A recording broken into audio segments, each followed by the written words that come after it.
We shall begin today's program with the university song. Kundan, please.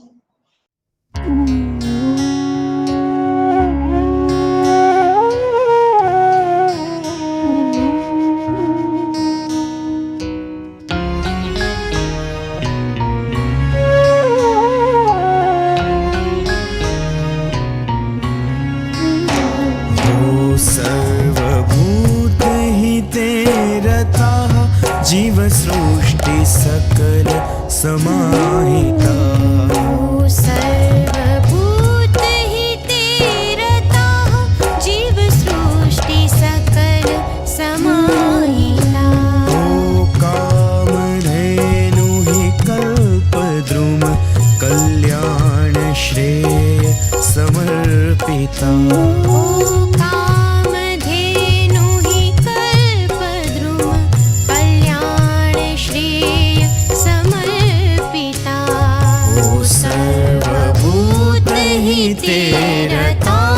जीव सृष्टि सकल समाहिता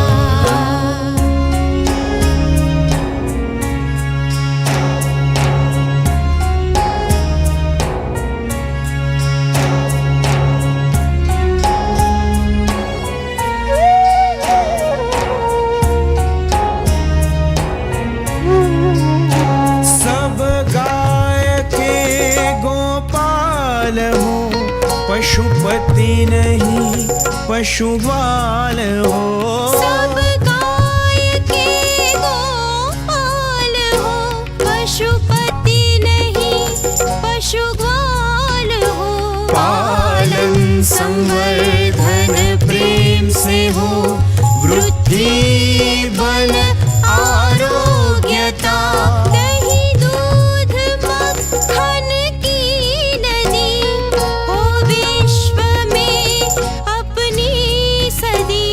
दही दूध मक्खन की नदी हो विश्व में अपनी सदी कपिलासमी गिर गाय है आंचल भरी अपराजिता हो सर्वभूत हिते रताः जीव सृष्टि सकल समाहिता ओ सर्वभूत हिते रताः जीव सृष्टि सकल समाहिता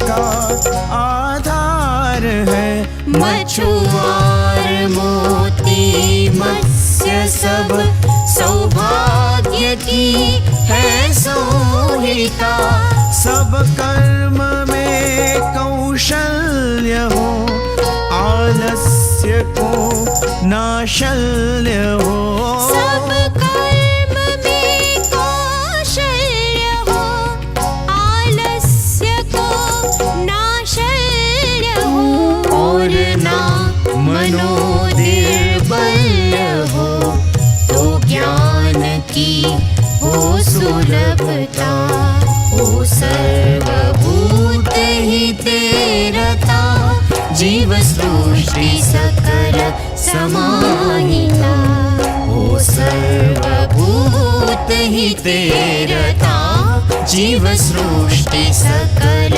समाहिता जीव सृष्टि सकल समाहिता जीव सृष्टि सकल समाहिता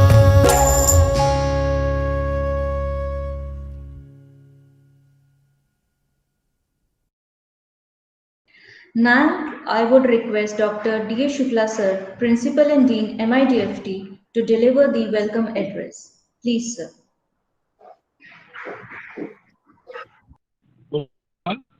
On these occasions of the expert in process of IP at MIT Community Mehsana, I highly Dr. N.S. Lawal, Vice Chancellor, sir, and sir, professor from HM faculty, other faculty members of MIT and students. Although Dr. Sweta has responded, I would like to highlight some of the SSIP cell at MIT. SSIP is a program of government of Gujarat by policy launched from 2017.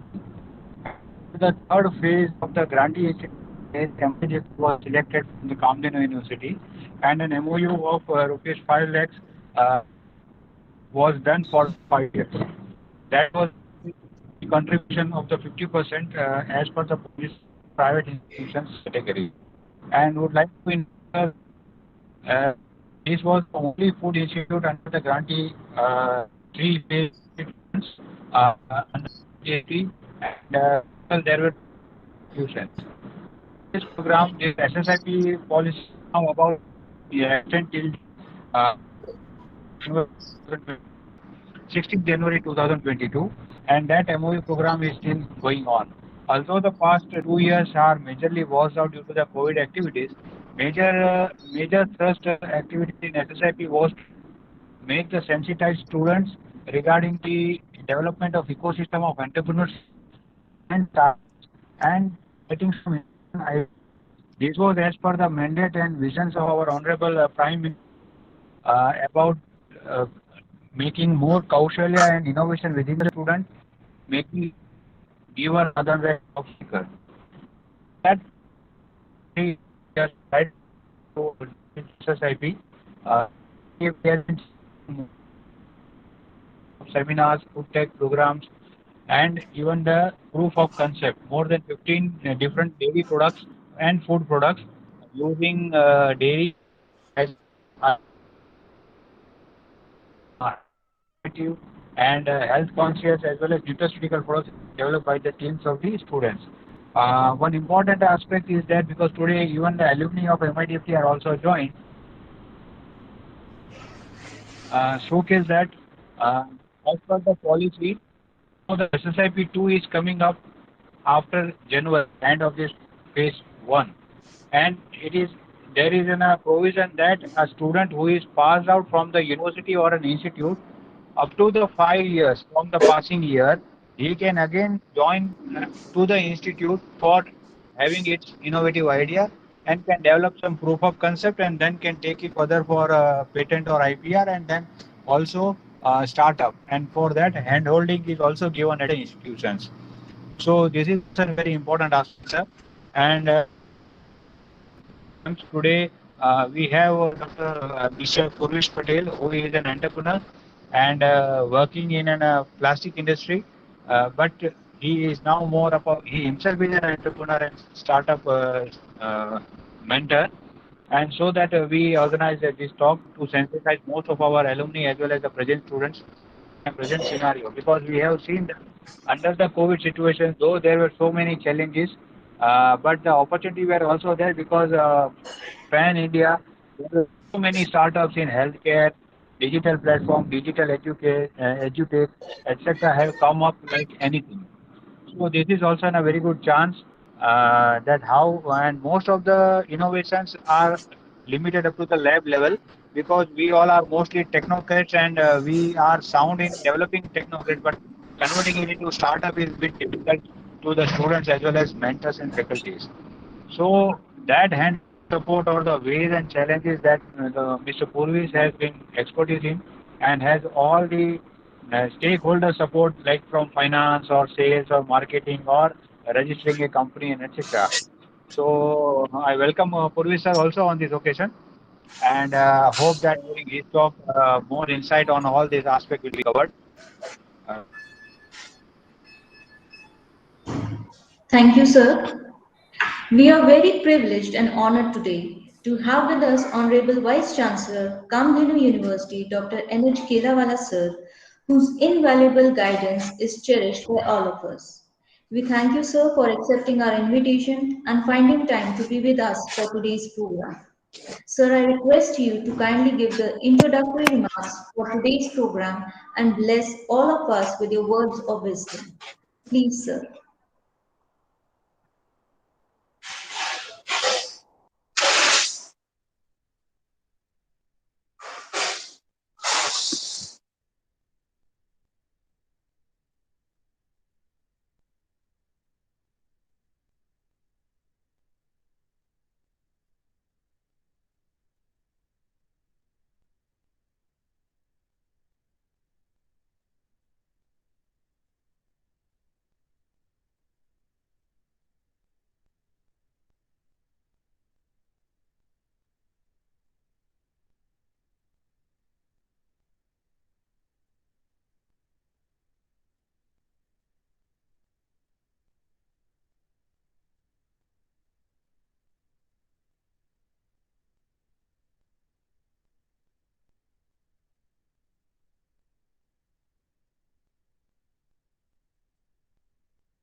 Shweta, you can recall sir's address.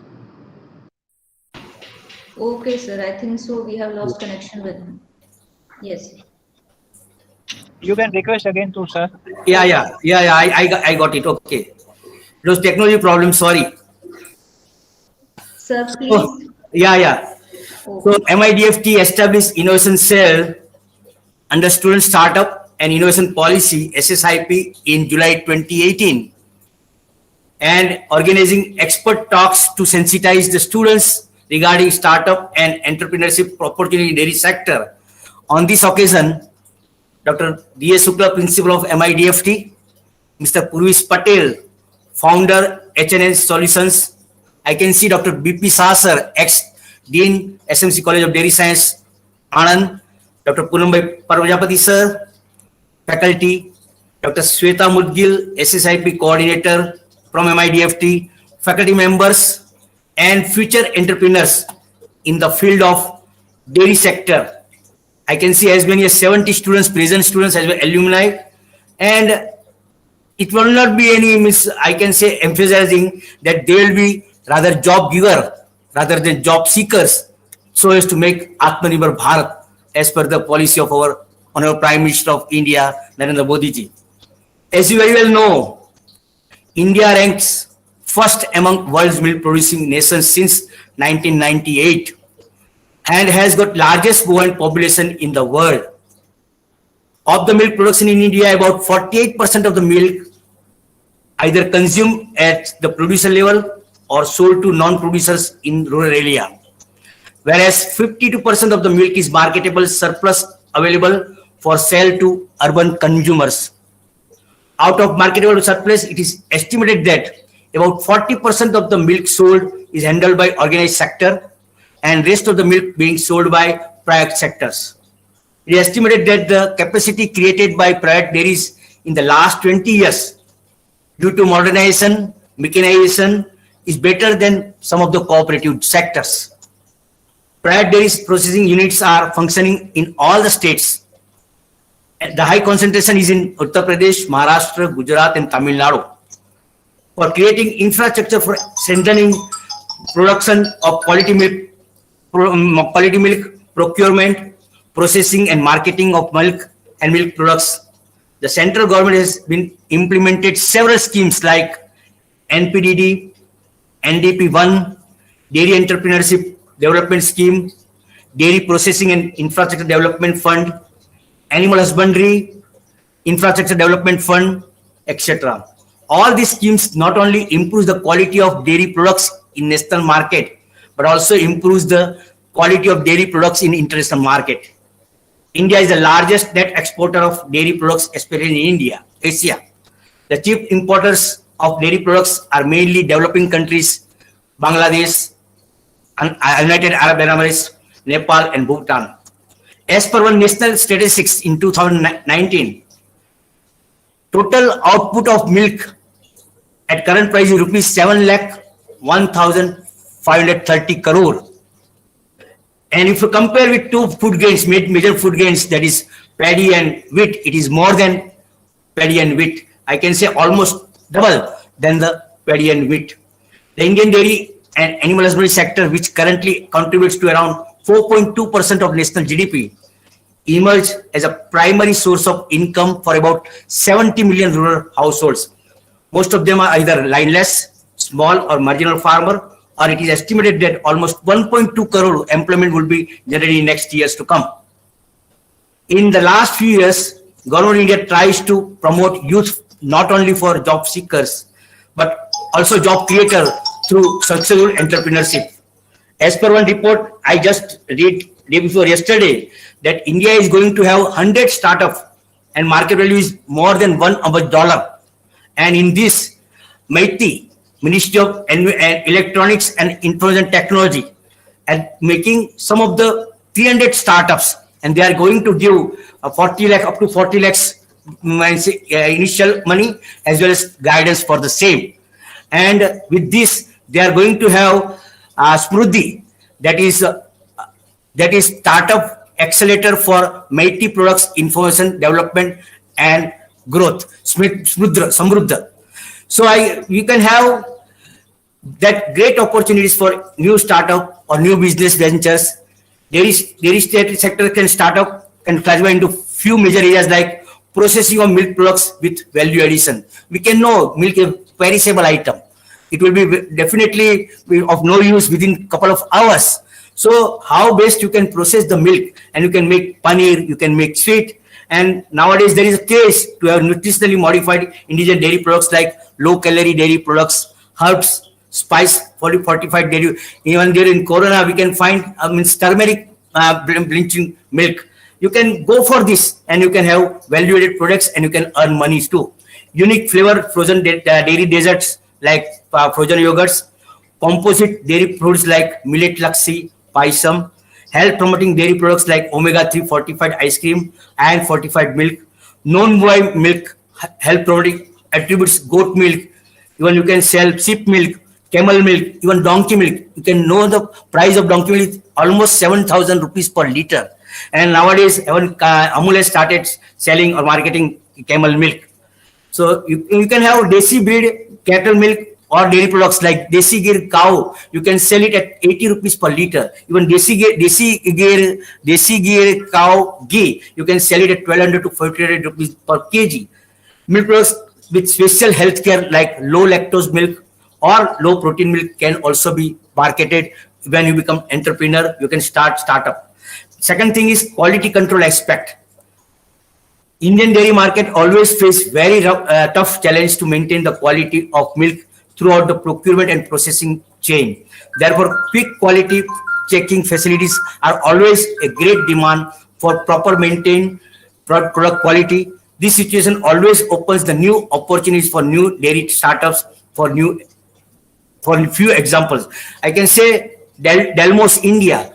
But so few students from NDRI has started milk adaptation kit, and they have started in such a way. Now their business is around 5 crore per annum. Of course, this is not verified.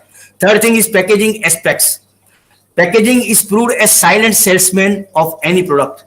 After worldwide banning of single-use plastic, this dairy-based edible packaging material opens a new era of modern dairy business.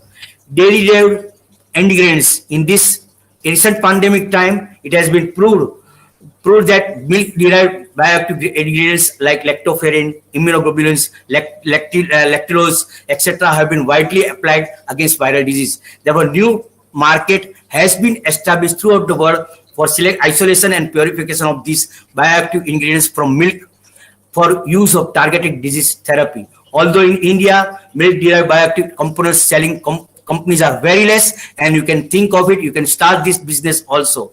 GI Tech products. Recently, Government of India has started One District, One Product campaign, and this opportunities opens a new door of dairy startups. Earlier, area-specified dairy products not able to perform in national as well as international market due to poor shelf life, due to higher microalgae count and unhygienic processing condition. Indian area specified dairy products are very unique, like Lal Penda in UP, Feni in Gujarat, Rasgulla in West Bengal. Therefore, proper mechanization and hygienic processing as well as packaging can fetch wide perks in national and international market.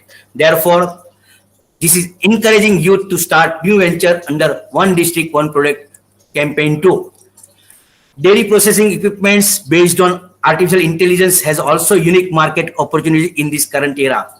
For encouraging startup, different state and central agencies are different, organizing different agri-allied hackathon throughout India for nurturing ideas to a perfect business.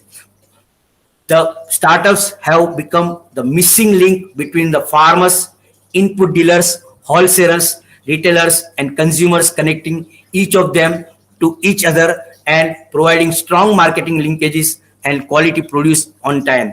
It is the best time to be successful dairy entrepreneur and accompanied with idea of Atmanirbhar Bharat. Initially, Dr. Dharmendra Shukla already given whatever they are doing since July 2018. They have started this to synthesize our students, and they have till date more than 650 students have been supported. More than 60 innovative students projects by providing mentor and lab facilities, and have supported 30 students project at USC stage.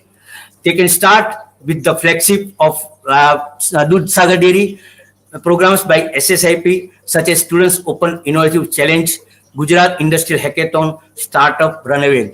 So in this webinar, I am sure that Purvesh Patel is going to throw some light how our students can start or venture in dairy entrepreneurship, and they can start their venture. So they will be definitely job seeker rather than job giver rather than become job seeker. So in this webinar, I once again congratulate all the students, all the faculties, especially Sweta Mudgil and Dharmendra Shukla, for having such type of webinar for the interest of students. And I am sure students participating, I can say they are the ambassador of this Kamdhenuji. You can multiply whatever things are given today by Purvesh Patel, and how these things can be better, and you can apply it in, and you can become a dairy entrepreneur, so that you will be job giver rather than job seeker. So once again, I congratulate all of you. Thank you very much.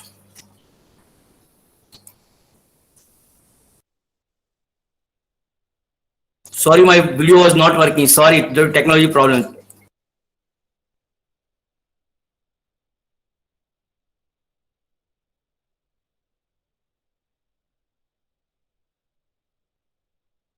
Hello. Hello. Thank you, sir. Thank you for. Okay. Did you hear me? Yes. We have totally and completely heard your audio and your words of wisdom, sir. Thank you. Thank you very much, sir. Thank you. Thank you very much, sir, you are present. Shweta, you can now continue with the program. Yes, yes, sir. Today we are very fortunate to have among us Mr. Purvesh Patel. I would like to give a brief introduction about our expert speaker for today. Mr. Purvesh Patel has done his BSc in chemistry from St. Xavier's College, Ahmedabad, and has done his master's in plastics technology from Central Institute of Petroleum Engineering and Technology, Ahmedabad. He has also done MBA in marketing from Indira Gandhi Open University. Mr. Purvesh Patel has 25 years of experience in the fields of plastics packaging. He is founder of companies namely Packaging Solutions, which is one of the leading manufacturer of flexible packaging material from plastics, Green Biopack LLB, which produces alternatives of single-use plastics from starch from plant sources, and make carry bags, garbage bags, straws, spoons, cups, and plates. HLH Solutions, which is a consultancy firm where turnkey projects of plastic packaging, biodegradable and compostable packaging are being taken. Mr. Purvesh Patel loves to educate the students about plastics, polymers and packaging, and is visiting faculty in several universities and colleges of food technology, dairy science, pharmacy and plastics engineering. He is also associated with several centers of excellence where many students are doing projects under his mentorship. He's associated with many government and non-government organizations like BNI, VR1, Rotary Club of Ahmedabad Supreme, Lions Club of Knowledge, Sardar Dham, Indian Institute of Materials Management, Ahmedabad, and many more. Many of his articles have been published in magazines and leading newspapers. So now I would request Purvish sir to please share his thoughts on today's topic, startup and entrepreneurship in dairy sector, and enlighten the students with his talk. Sir, please. Good afternoon, Dr. N.H. Kelawala ji, Dr. B.A. Sukla ji, Dr. Sweta ji, and other distinguished faculties, and my dear friends. Rightly said by Dr. Kelawala ji that future entrepreneurs. First of all, I would like to thank Dr. Sukla ji for giving me an opportunity to deliver my thoughts on startup and entrepreneurship opportunities in dairy sector. Sweta madam, can you share my screen or can you start my presentation? Yes, sir. Udan, please start Okay, ma'am. sir's presentation.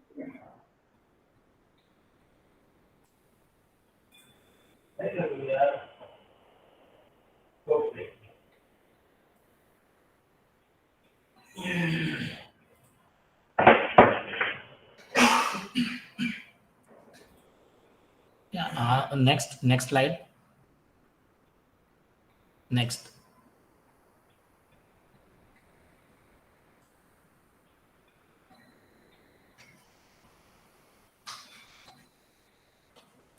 Next slide, please.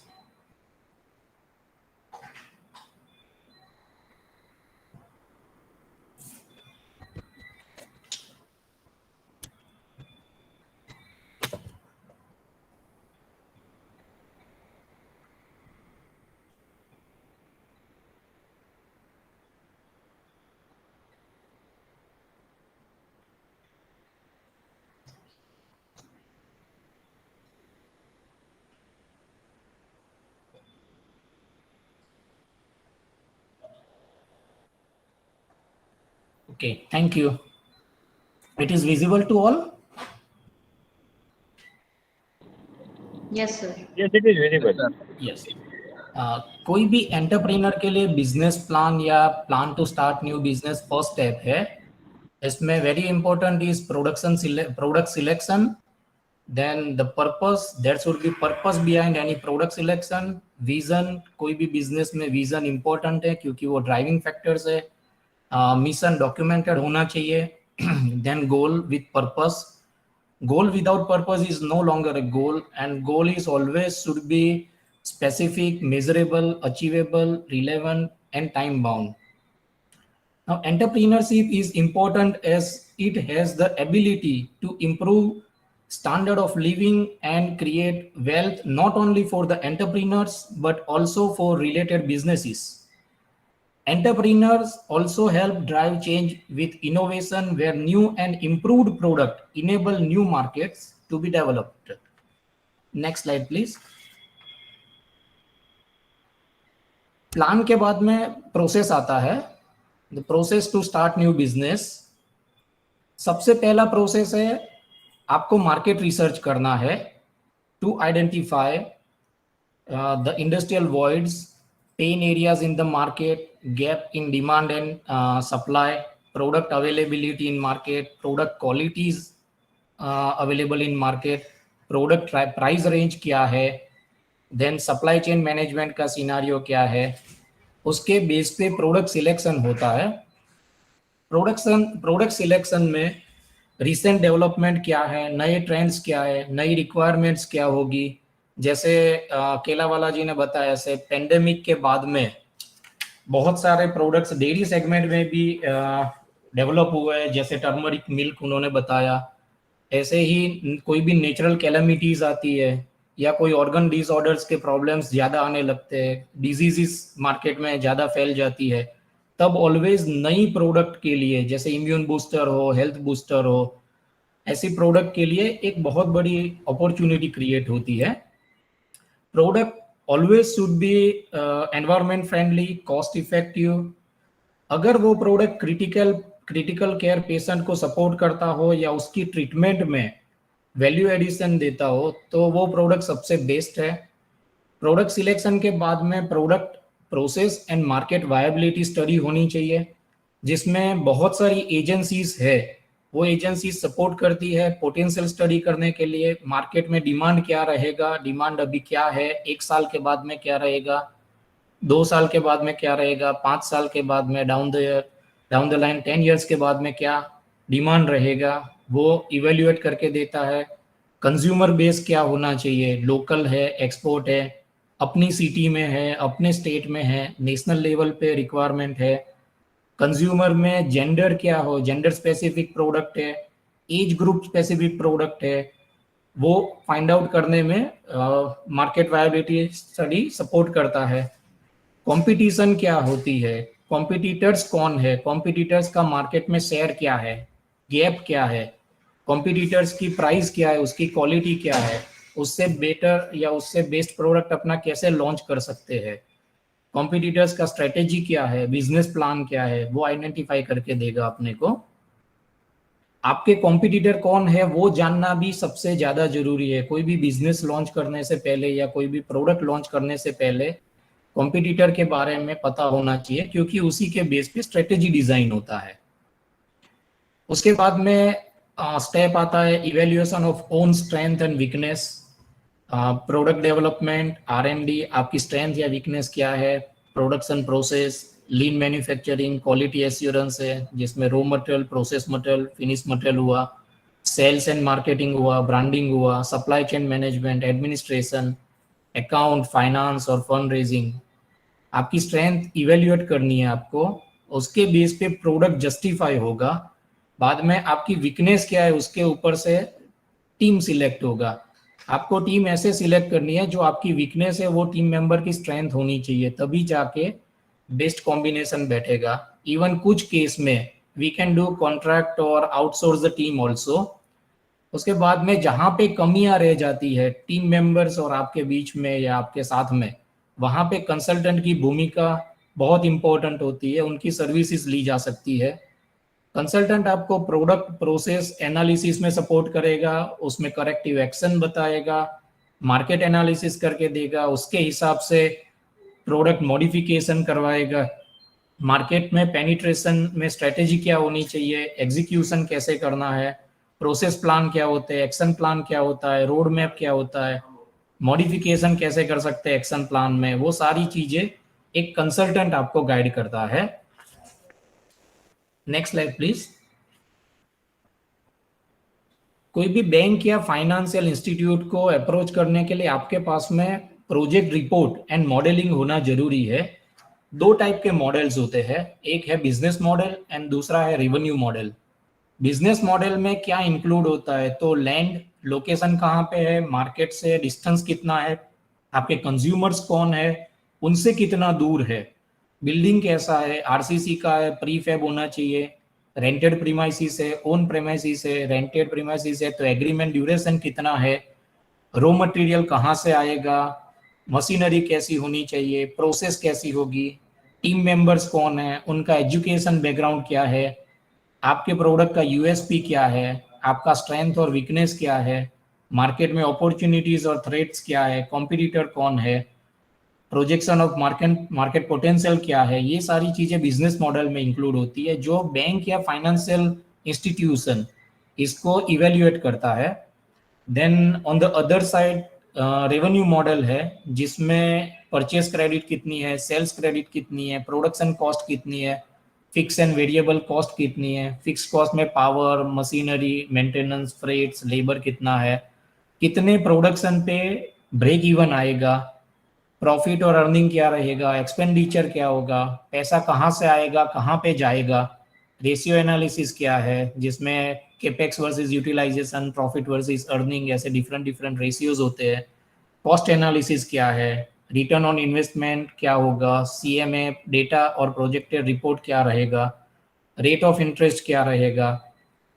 2 type की loan होती है, term loan जो building construction और machinery के लिए दी जाती है, और दूसरा है रॉ मटेरियल परचेज करने के लिए वर्किंग कैपिटल, उसका इंटरेस्ट रेट क्या रहेगा, इंस्टॉलमेंट एंड बैंक में पेबैक प्लान क्या है, subsidies and other government incentives कितने हैं, ये सारी चीजें रेवेन्यू मॉडल में इंक्लूड होती है। Next slide please. Entrepreneur is a journey not a destination. एक बार आपने ये जर्नी स्टार्ट की then it is never ending one. Journey start करने में सबसे पहला स्टेप है project finance, then company registration, then banking service and accountancy, intellectual property right, TM, copyright, patent registration, land selection, जो बिलीव करता है उसके लिए vastu energy harmonisation, structural drawing है, सॉफ्टवेयर लेआउट डिजाइन है, मशीन सिलेक्शन है, quality control and laboratory setup है, man power selection है, labour laws, PF, ESI and other government compliances like factory licence, health, fire safety, pollution control, बहुत सारे department की NOCs लगती है। Next slide please. Then process setup है, SOP design है, product development है, initial market setup है, technical support है, सॉफ्ट स्किल ट्रेनिंग आती है, इंश्योरेंस आता है, standard implementation like FSSAI, ISO, एचएससीसीपी, GMP, हलाल, BRC, capital and interest subsidy आएगा, सप्लाई चेन मैनेजमेंट होगा जिसमें procurement, purchase and inventory management आएगा, ERP and data management system आएगा, website, corporate video, jingle, catalogue, social media promotion, flyers, creatives वगैरह आएगा, product design and product photography आएगा। जैसे कोई भी पैकेज आपको डिजाइन करना है या पैकेजिंग मटेरियल डिजाइन करना है तो उसके लिए फोटोग्राफी बहुत इंपॉर्टेंट पार्ट प्ले करता है। Next slide please. Then lean production आएगा जिसमें zero defect, low wastage, higher productivity, no complain, no rejection जैसे कंसेप्ट आते हैं। Then domestic and export logistics आएगा, डीजीएफटी सपोर्ट आएगा, director general of foreign trade का सपोर्ट, एक्सपोर्ट इंसेंटिव्स आएंगे, domestic and international exhibition आएगा, इवेंट एंड प्रमोशन आएगा, financial ratio analysis है, देन बिजनेस कोचिंग आएगा। अभी नेटवर्किंग जो है वो बेस्ट टूल है, तो आपको बहुत सारे गवर्नमेंट, नॉन गवर्नमेंट एसोसिएशन में मेंबर्स बनना है जहाँ पे आप अपनी बिजनेस को और अपनी प्रोडक्ट को प्रमोट कर सकते हैं। ये स्टेज पे पहुंचने तक आपका ऑलमोस्ट 1 साल हो गया होगा, तब आपको प्रिवेंटिव मेंटेनेंस शेड्यूल डिजाइन करना है क्योंकि 1 साल तक तो नई मशीन में मेंटेनेंस नहीं आएगा and even cleaning, disinfection process तो पहले दिन से ही करना है। देन फाइनेंशियल रेटिंग आएगा, एक्सपांशन सपोर्ट आएगा, सोलर सिस्टम का सपोर्ट आएगा जिसमें फिक्स्ड कॉस्ट या एनर्जी कॉस्ट को रिड्यूस करने के लिए सोलर सिस्टम बहुत जरूरी है। Next slide please.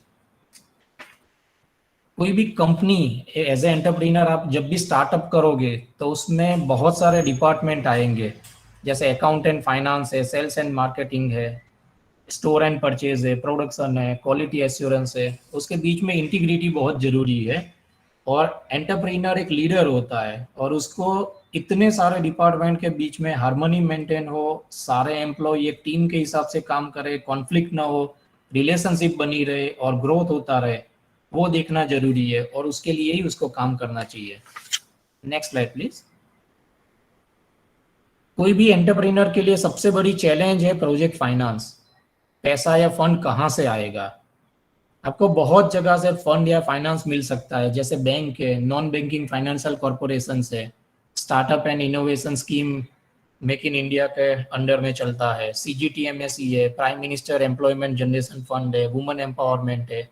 ये CGTMSE और ये सारी स्कीमें विदाउट कोलेटरल है, उसमें आपको गारंटी या सिक्योरिटी कुछ भी नहीं देना है और CGTMSE में अप टू 2 करोड़ आपको गवर्नमेंट ऑफ इंडिया फंडिंग करेगा।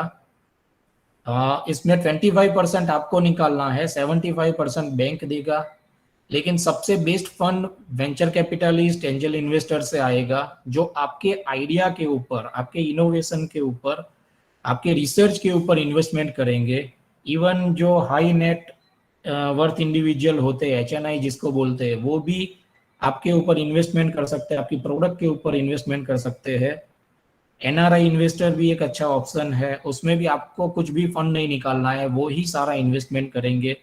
जैसे केलावाला जी ने बताया, ऐसे गवर्नमेंट की सब्सिडी की बहुत सारी स्कीमें अवेलेबल है। सब्सिडी जो भी आप कैपिटल इन्वेस्टमेंट करते हो उसका कुछ परसेंटेज गवर्नमेंट ऑफ इंडिया आपको कुछ इंटरवल में वापस लौटाता है, जो बिजनेस ग्रोथ के लिए काम में आता है। जैसे कैपिटल सब्सिडी है, उसमें 10 to 25% मिलता है, जो बिल्डिंग कंस्ट्रक्शन और मशीनरी कॉस्ट पे होता है। इंटरेस्ट सब्सिडी ऑलमोस्ट 5 to 7% होता है। जो फंड आप बैंक से लोगे वहां पे रेट ऑफ इंटरेस्ट होगा 9 to 10%, और उसमें से आपको 5 to 7% as a subsidy return आएगा। तो इफेक्टिव इंटरेस्ट रेट 2 से 3% ही हुआ एक साल के लिए। अगर आप शेड्यूल ट्राइब में आते हो तो एडिशनल 1% है, वुमन एंटरप्रीनर हो तो अगेन एडिशनल 1% है, यंग एंटरप्रीनर हो जो आपकी एज बिलो 35 ईयर्स है तो भी आपको 1% एडिशनल मिलेगा। ऐसे गवर्नमेंट के बहुत सारे स्किल डेवलपमेंट प्रोजेक्ट्स चलते हैं जिसमें सेंटर फॉर एक्सलेंस है, इंक्यूबेटर्स है, इंडस्ट्री सपोर्ट सेंटर्स है, वहां से आपको 50% जितना सपोर्ट मिले। ERP इम्प्लीमेंटेशन हो, पेटेंट सपोर्ट है, पेटेंट रजिस्ट्री, ट्रेडमार्क रजिस्ट्री के लिए भी ऑलमोस्ट 50% जो फीस है वो गवर्नमेंट ने सब्सिडाइज की हुई है। क्वालिटी सर्टिफिकेशन लेना है, लेबोरेटरी सेटअप करना है तो 50% certification fee and 50% equipment cost पे गवर्नमेंट ने सब्सिडाइज किया है। एग्जीबिशन, मार्केट डेवलपमेंट या एक्सपोर्ट प्रमोशन करना हो तो आपको up to 5 lakh rupees 3 times मिलता है। टेक्निकल अपग्रेडेशन करना हो तो 65% कॉस्ट जो है वो पेएबल टू इंस्टीट्यूट मिलता है, जिसमें अप टू 50 लाख रुपीज मिलता है। एक्विजिशन हो, raising capital through SME exchange हो, वाटर एंड एनर्जी कंजर्वेशन हो, पावर कनेक्शन हो, सोलर हो, उसके लिए भी 75% जितना ऑडिट कॉस्ट, 25 to 40% जितना इक्विपमेंट कॉस्ट पे मिलता है। स्टार्टअप्स के लिए सबसे बेस्ट पार्ट है कि सस्टेनेंस अलाउंस मिलता है। Government of India 20,000 rupees per month sustenance allowance देता है। अगर आप वुमन एंटरप्रीनर हो तो ये 25,000 हो जाएगा। और सीड सपोर्ट्स मिलता है 1 साल तक, उसमें अप टू 30 लाख रुपीज देते हैं वो। अगर आपकी प्रोडक्ट सोशल इम्पैक्ट क्रिएट करती है तो एडिशनल 10 लाख रुपीज है। गवर्नमेंट ऑफ इंडिया के बहुत सारे एक्सेलरेशन प्रोग्राम्स है, प्रमोशन इवेंट्स है, जैसे workshop, seminar, boot camps, hackathons, grand challenges, उसमें आपको अप टू 3 लाख रुपीज मिलते हैं। मेंटरशिप असिस्टेंट्स प्रोग्राम चल रहे हैं, उसमें अप टू 15 लाख रुपीज मिलते हैं। R&D सपोर्ट के लिए अप टू 5 करोड़ आपको मिलेगा। तो वो हैंडसम अमाउंट है कोई भी नए बिजनेस को सस्टेन करने के लिए। Next slide please. जब आप नया यूनिट चालू करोगे तो आपको बहुत सारे चैलेंजेस भी आएंगे।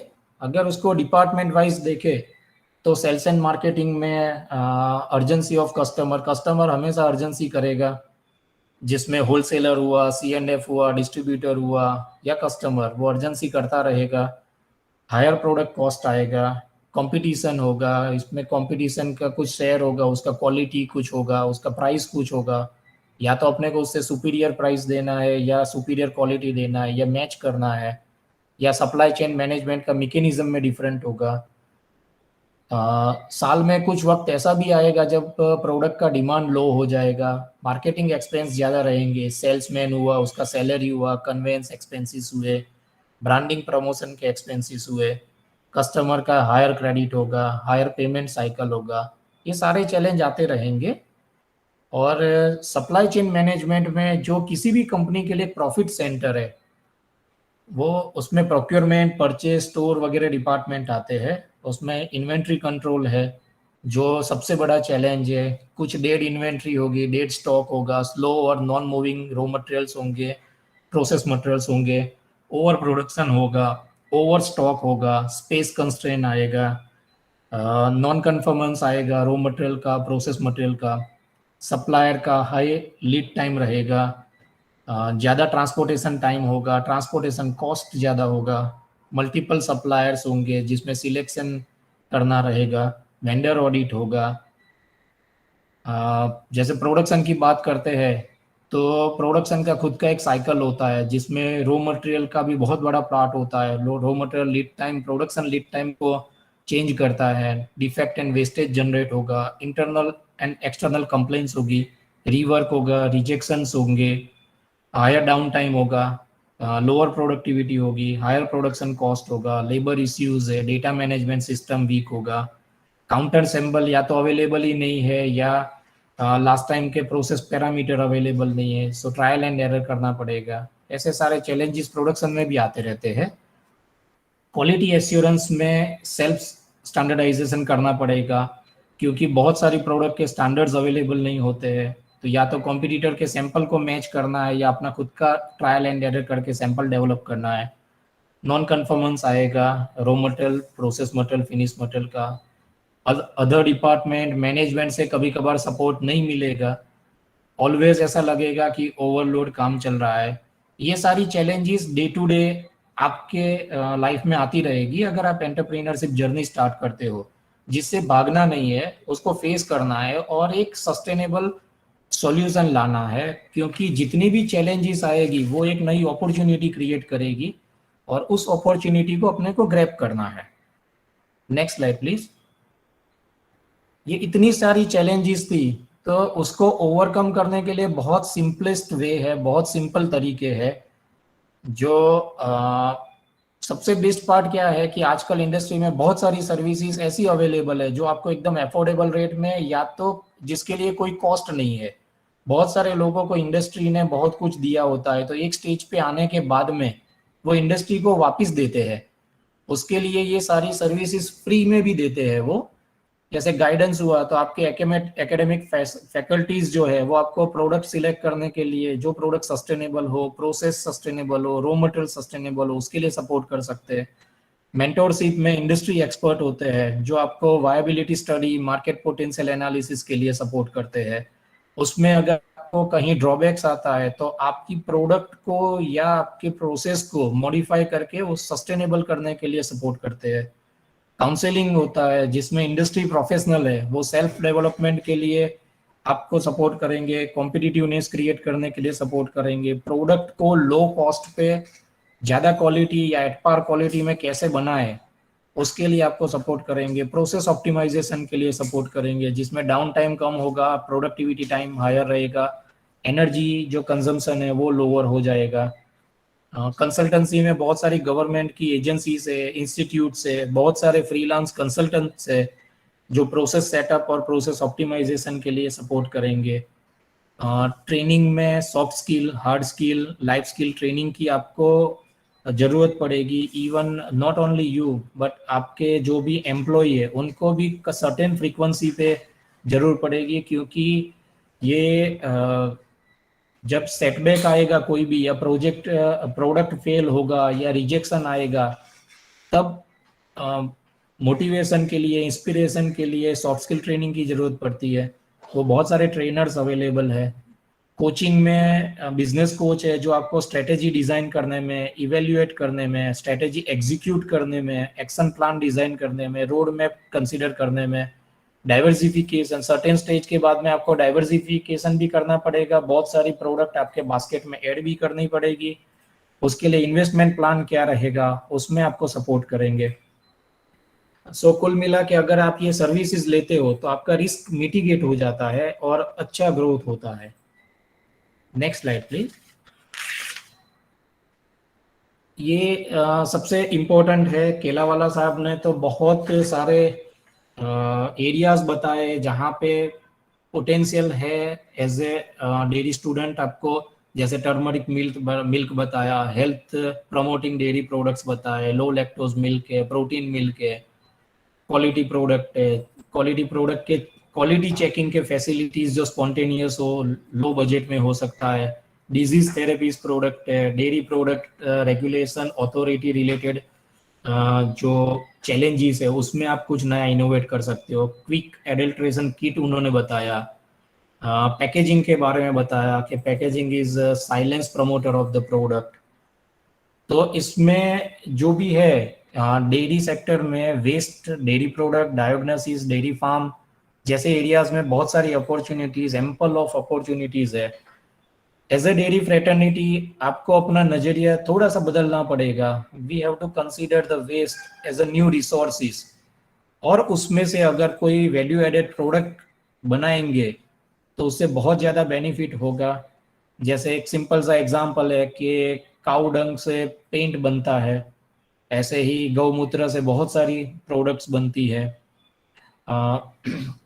मक्खन बनाने के टाइम पे जो बटर मिल्क निकलता है उसमें से पनीर बन सकता है।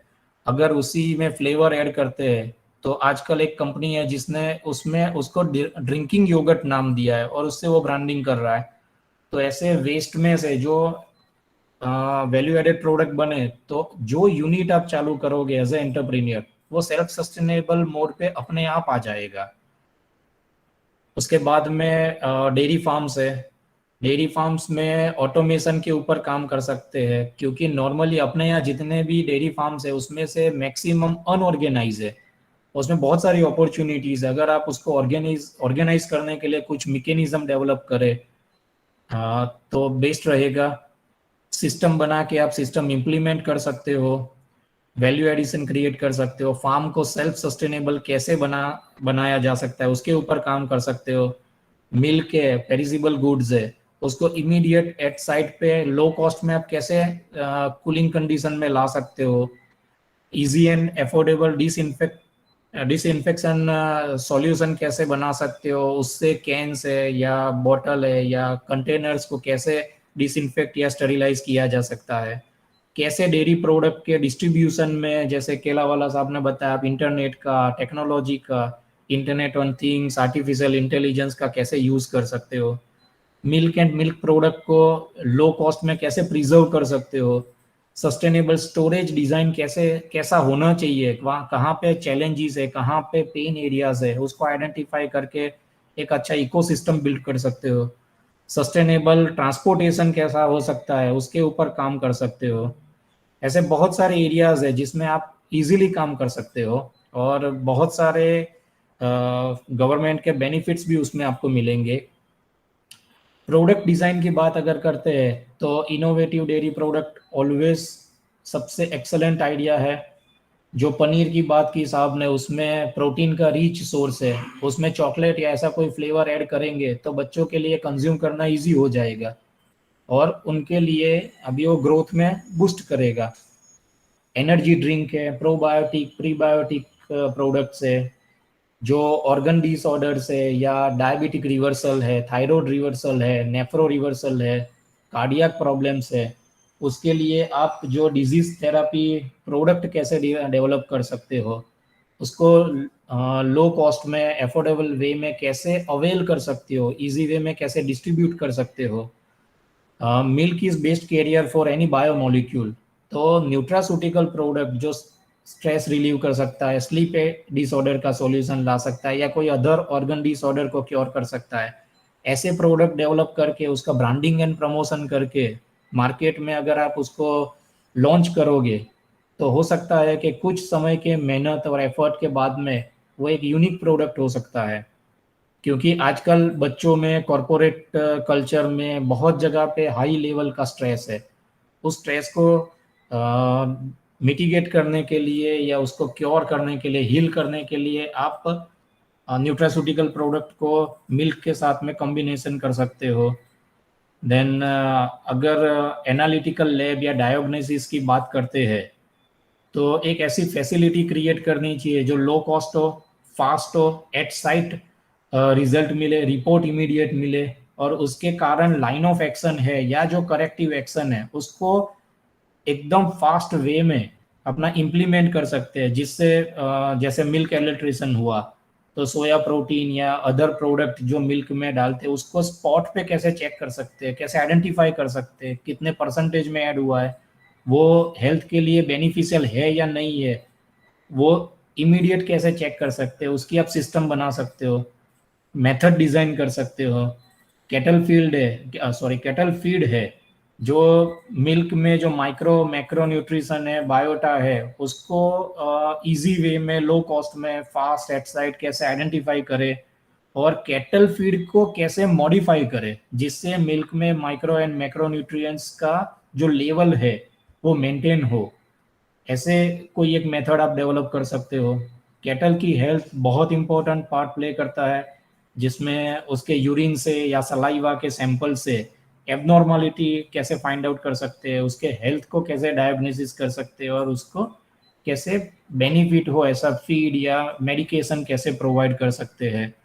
ऐसे बहुत सारे एरियाज है जिसमें आप ऑलरेडी मास्टर हो और आप एक अच्छे इंस्टीट्यूट में भी हो, तो उसके ऊपर आप काम कर सकते हो। और उसके लिए जस्ट एक थोड़ा सा मार्केट रिसर्च आपको करना है, पेन एरियाज आइडेंटिफाई करना है, गैप आइडेंटिफाई करना है, और वो प्रोडक्ट का प्राइस क्या होना चाहिए जिससे प्रोडक्ट सस्टेनेबल हो, कंज्यूमर को बेनिफिट हो। ये सारी एक्टिविटीज आप एज ए डेयरी फ्रेटर्निटी या डेयरी स्टूडेंट कर सकते हो। Next slide please.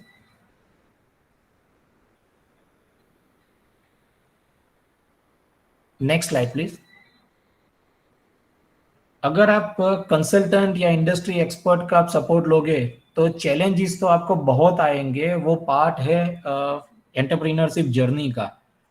लेकिन ऐसे कंसल्टेंट, इंडस्ट्री एक्सपर्ट, आपके जो फैकल्टी मेंबर्स है, उनका आप सपोर्ट लोगे तो आपका ग्रोथ डेफिनेटली होगा, और वो भी शॉर्ट टाइम में होगा। Next please. Thank you very much. It is end of my presentation, and अगर कोई भी क्वेश्चन होगा तो I like to handle that. Thank you, sir. If any student have any doubts or queries, he or she can ask. Next slide please. अगर किसी को future में भी कोई डाउट हो या कुछ भी कांटेक्ट करना हो तो इसमें मेरा मोबाइल नंबर भी है, ईमेल एड्रेस भी है। आपको चाहे कोई भी मार्केट रिसर्च करवाना हो, कंसल्टेंट हो या काउंसलिंग हो, ट्रेनिंग हो, उसमें बहुत सारे डिपार्टमेंट में हम लोग आपको सर्विस देंगे, और उसके लिए हम लोग कोई भी चार्ज भी नहीं लेंगे।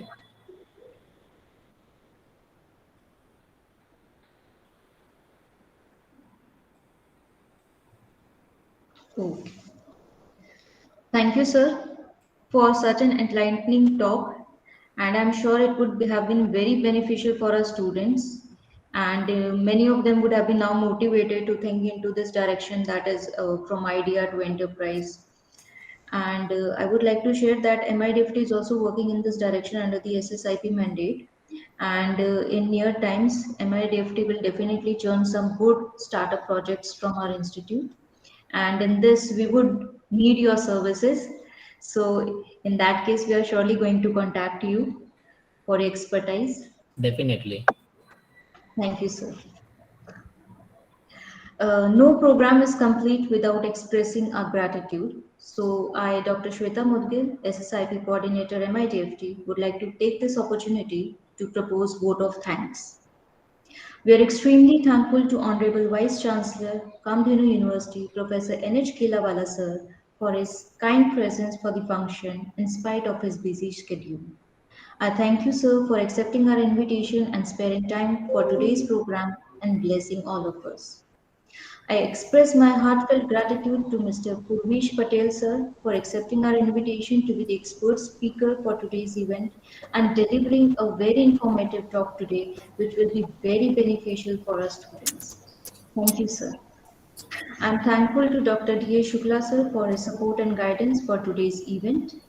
I'm also thankful to Professor B.P. Shah sir, Professor P.S. Prajapati sir, faculty members and students from different colleges for joining today's program.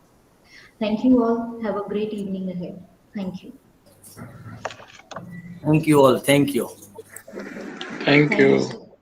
Thank you. Thank you, sir.